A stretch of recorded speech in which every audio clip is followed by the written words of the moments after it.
টিপছি, কখনো পা টিপছি, কখনো মাথা টিপছি। ঠিক আছে, তা তোমার যে আমি এত বড় উপকার করছি, তুমি আর একটা গোপন জিনিস আমাকে শিখিয়ে দাও না। আমিও তো বেটা ছেলে, পুরুষ মানুষ, আমারও তো মেয়েদের সাথে কইতে ইচ্ছা হয়, হয় না বলো?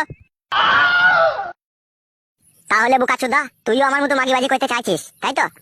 হ্যাঁ উস্তাদ, তুমি ঠিকই ধরেছো। তাহলে শুনলে ওরা একটা কথা। হ্যাঁ উস্তাদ, বলো।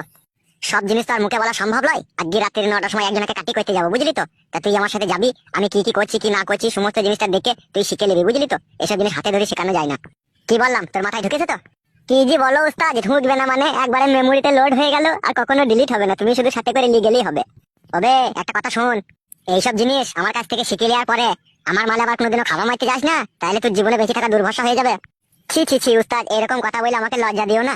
গুরুদেবের মালে শিষ্য কোনোদিনও হাত দিতে পারে? হ্যাঁ বোকাচোদা, গুরুদেবের কাছে বৌদি পাঠানো শিখছো আর গুরুদেবের মালে খাবার মারবা না, তা কি গ্যারান্টি আছে? হে, এইটুকু গ্যারান্টি রেখে দিও উস্তাদ, আমার